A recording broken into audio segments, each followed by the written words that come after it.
Baik, terima kasih atas kesempatan yang telah diberikan kepada saya. Sebelumnya, Om Swastiastu.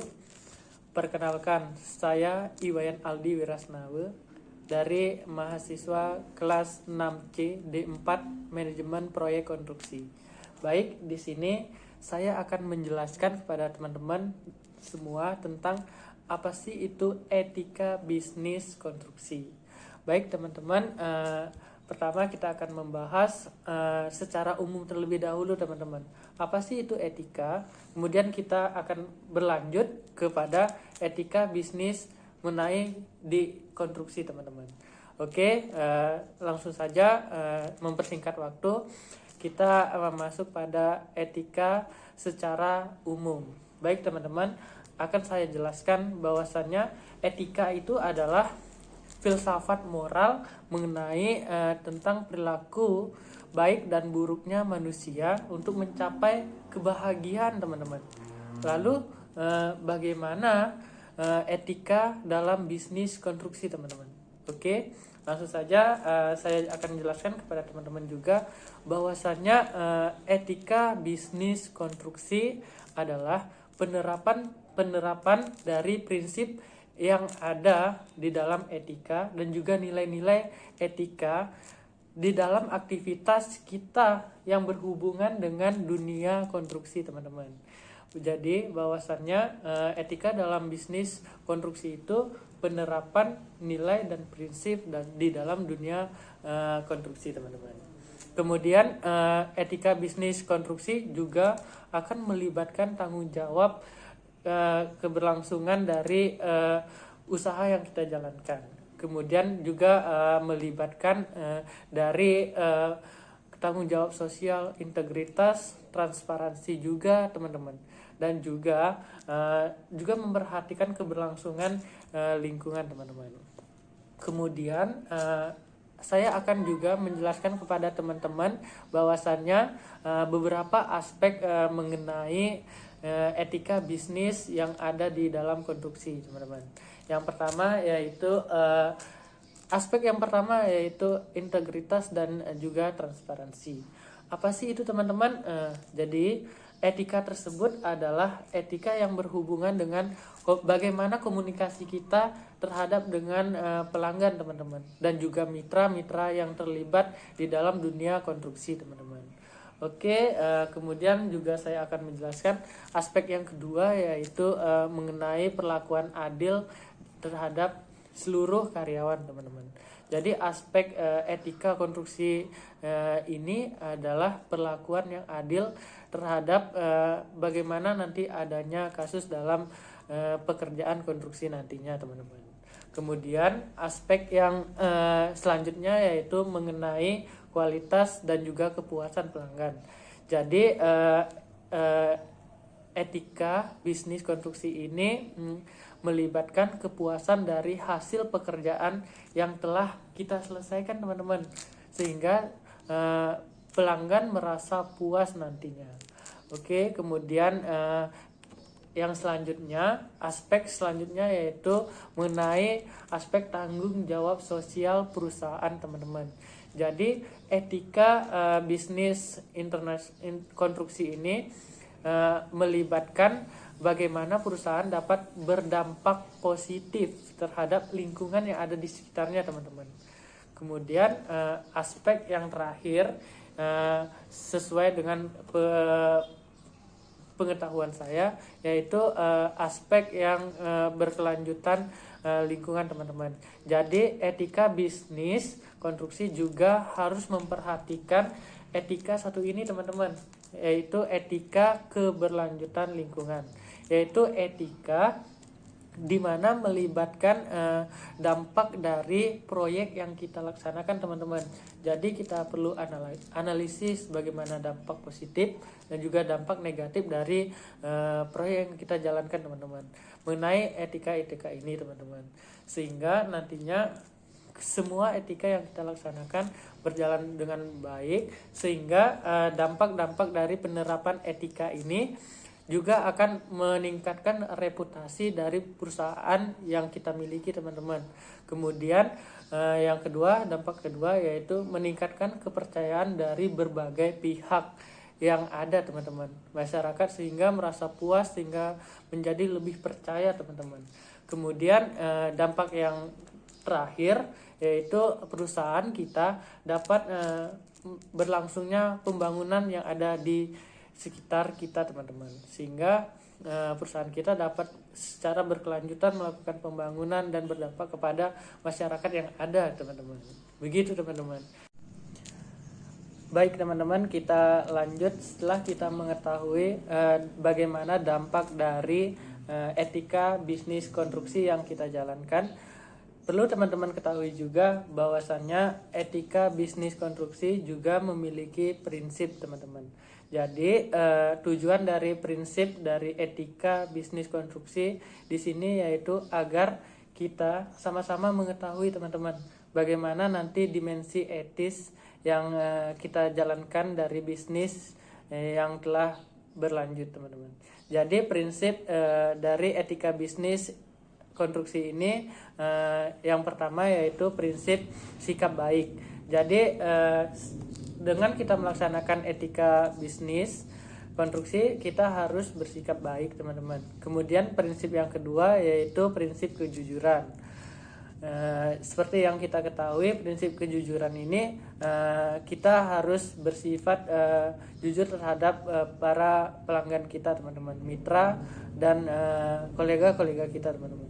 Kemudian prinsip adil, seperti yang dijelaskan, adil berarti sama rata, teman-teman, tidak ada berkepihakan. Kemudian juga di dalam etika bisnis konstruksi juga kita harus hormat terhadap diri sendiri, teman-teman. Jadi kita harus mengetahui mengenai diri kita sendiri terlebih dahulu. Kemudian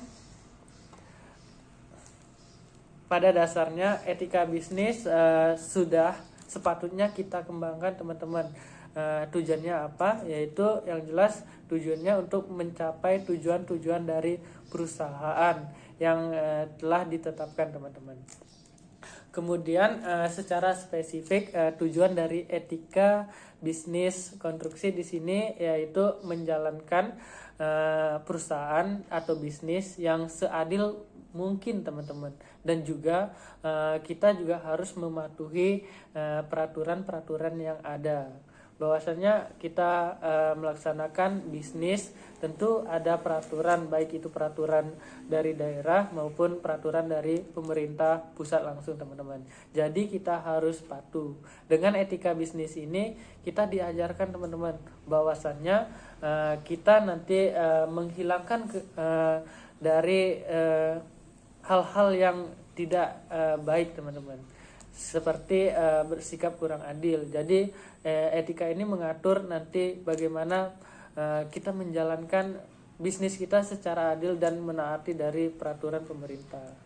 Prinsip dari etika bisnis konstruksi ini juga memiliki keunggulan baik jangka panjang dan jangka menengah bagi perusahaan, teman-teman. Salah satu fungsinya juga untuk perusahaan yaitu menghindarkan kemungkinan konflik atau gesekan yang ada di internal, teman-teman. Jadi dalam etika bisnis konstruksi nanti menghilangkan kemungkinan gesekan karena kita sudah mengetahui bagaimana kita caranya menghadapi gesekan yang ada di internal maupun juga eksternal, juga bisa di kemungkinan dilakukan pencegahan, teman-teman. Kemudian etika bisnis konstruksi ini di dalamnya juga nanti bisa memotivasi para karyawan untuk terus berkembang, melatih berkembang dalam melaksanakan karirnya, teman-teman. Dan juga melindungi di dalam etika bisnis ini juga melindungi kebebasan berbisnis, sehingga kita merasa aman dengan kita melaksanakan dari etika-etika bisnis yang kita jalankan, teman-teman. Dan setelah saya menjelaskan materi mengenai etika bisnis konstruksi, berkaitan dengan itu saya ingin menanyakan kepada masyarakat nih, apa sih penting, apakah di mana ini etika bisnis ini sangat sangat penting diimplementasikan di lapangan. Oke, sekarang saya berada di Puspom Badung, di mana di sini saya juga bersama masyarakat dan juga sekaligus teman saya. Bisa diperkenalkan? Halo, perkenalkan saya Esa dari masyarakat Badung. Baik, langsung saja nih teman-teman, saya ingin menanyakan kepada Bli Esa terkait etika bisnis. Bli Esa, langsung saja bisa disebutkan apakah etika bisnis ini penting dilaksanakan di lapangan?